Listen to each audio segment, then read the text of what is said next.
Next is PK Robinson, Misty 4.5, fourth generation of Misty.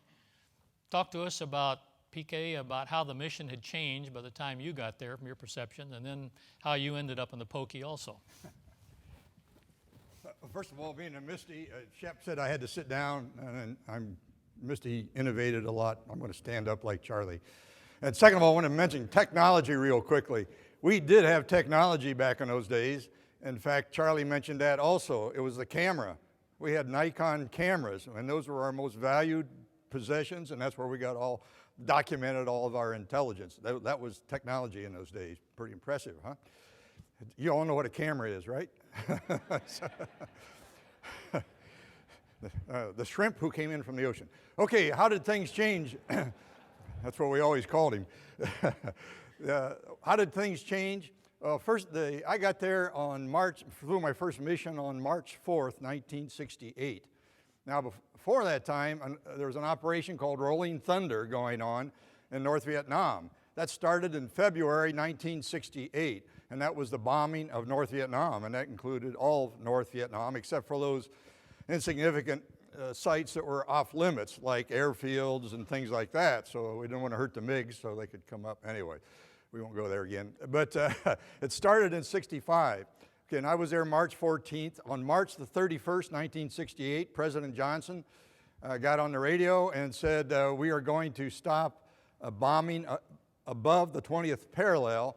And that took Hanoi and Haiphong off of the bombing list. And he also announced that he wouldn't rerun for president.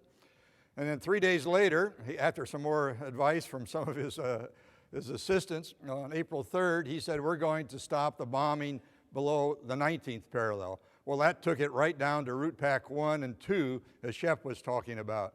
Route Pack 2 was all Navy, Route Pack 1 was all Air Force. So now we had all those assets that used to be going downtown, et cetera, to come down into Pack 1 to work our targets there.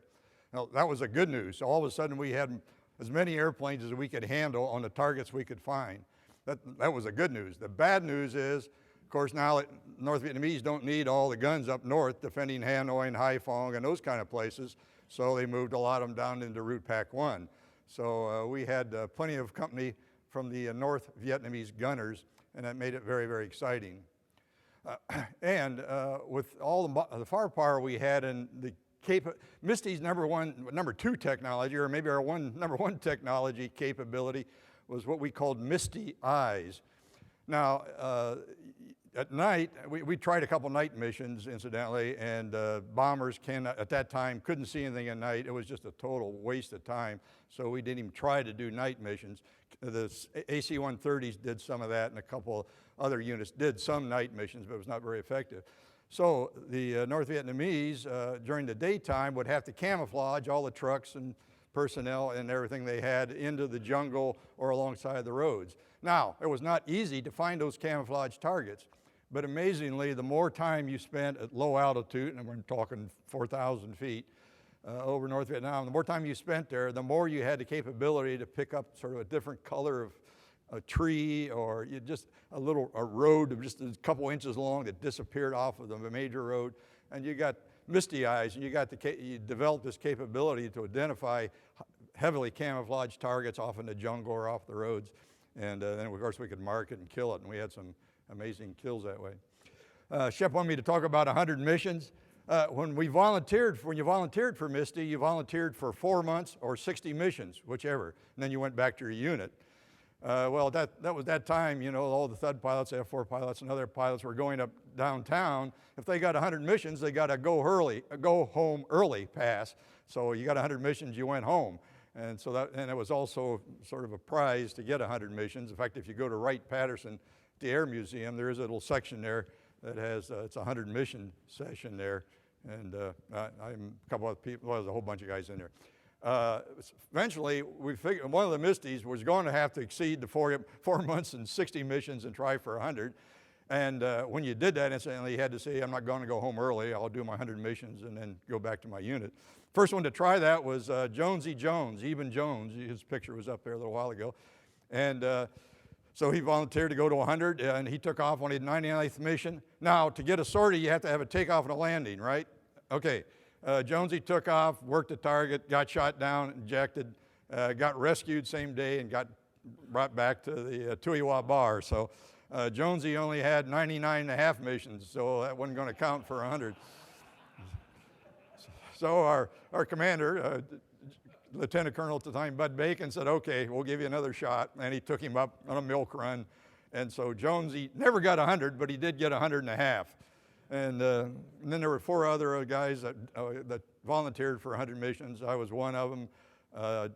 Dick Rutan, Lanny Lancaster, Charlie Summers, and Wells Jackson. And Dick Rutan you've all heard of. We flew with him. He's why Dick Rutan is still alive today, I have no idea. He has a real death wish, but he's an excellent pilot and also very, very lucky. Have I got my 5 minutes up, Shep?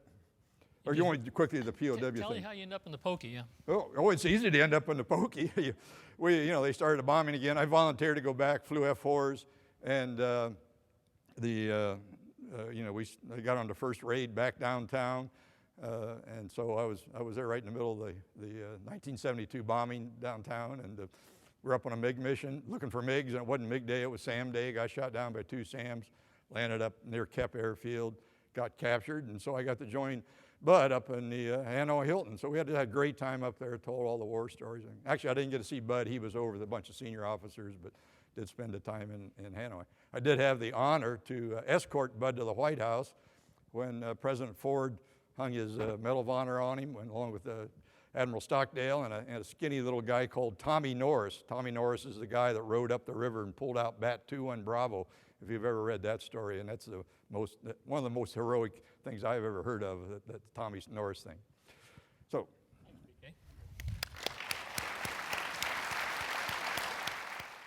PK, did you learn anything? Real quickly, technology. We could have fought that whole war with 5 of today's modern fighter airplanes with the ability to detect and kill targets. That one SAM up there, I put flights in on that. We put in like 15 ships to kill one SAM. Second of all, that war was fought so inefficiently. The president and McNamara were controlling targets from the White House and the Pentagon. We'd never hit the airfields. You wouldn't hit the SAM sites. You'd fly in, get shot. Anyways, the graduates from that war went on to plan Desert Storm, and that's the way you fight a war. You take out the defenses, the command and control, you establish air superiority, and then you can go out and futz around with the targets. But lessons learned is if you're going to fight a war, you got to fight it all the way, and you got to get air superiority.